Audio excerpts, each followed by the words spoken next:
கேரள அரசின் 100 நாட்கள் சிறப்பு செயல்பாட்டு திட்டத்தின் பாகமாக மூணாறில் வனத்துறையின் தலைமையில் அதாலத்து நடத்தப்பட்டது.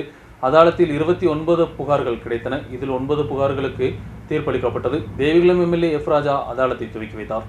கேரள அரசின் 100 நாட்கள் கர்மா நிகழ்ச்சியின் பாகமாக மூணாறில் டிவிஷன் அளவிலான வனம் அதாலத்து நடத்தப்பட்டது. மொத்தம் 29 புகார்கள் அதாலத்தில் கிடைத்தன. இதில் 9 புகார்களுக்கு தீர்ப்பளிக்கப்பட்டது. தீர்ப்பளிக்கப்பட்ட 8 புகார்களும் புலியின் தாக்குதலில் கால்நடைகளை இழந்த சம்பவத்தின் பாகமாகத்தான். மீதமுள்ள புகார்களில் அதிகமானவையும் விவசாய நஷ்டத்தை குறித்தது. இவற்றில் சம்பந்தப்பட்ட அதிகாரிகள் நேரடியாக சம்பவ இடத்திற்கு வந்து பரிசோதனைகள் நடத்தி தொடர் நடவடிக்கை எடுக்க உள்ளனர். 2018 முதல் 26 வரை நஷ்டஈடு கிடைப்பதற்காக உள்ள 120 புகார்களில் பணம் 2 வாரத்திற்குள் விநியோகம் செய்யப்படும் என்றும் அதிகாரிகள் தெரிவித்தனர். தேவிகுளம் എംഎൽഎ എഫ് രാജ അദാലത്തെ തുവക്കി വയ്ത്താർ. അത് മാത്രമല്ല ഇവിടെ ആനശല്യം വന്യമൃഗ ശല്യം ഒത്തിരി ഉണ്ട്. ഇതെല്ലാം ഒരു തീരുമാനം നമുക്ക് 2 മാസം ആയിട്ടേ ഉള്ളൂ.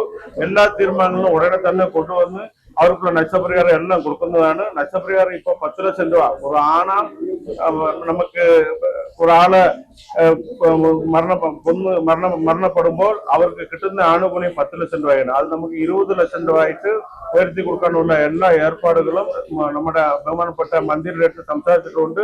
യോഗം കൂടിയിട്ടുണ്ട്. അവർക്കുള്ള ആനുകൂല്യം ഉടനെ തന്നെ நமக்கு உயர்த்தி கிட்டுന്ന രീതിക്ക് ആക്കുമെന്ന് മാത്രം പറയും. மூணார் கிராம பஞ்சாயத்து தலைவர் எஸ் விஜயகுமார் தலைமை வகித்தார். Chief conservator of forest Vinod, Devikulam sub collector V M Arya, Munnar divisional forest அதிகாரி சாஜு வர்கீஸ், அரசு அதிகாரிகளும் அரசியல் தலைவர்களும் பங்கெடுத்தனர்.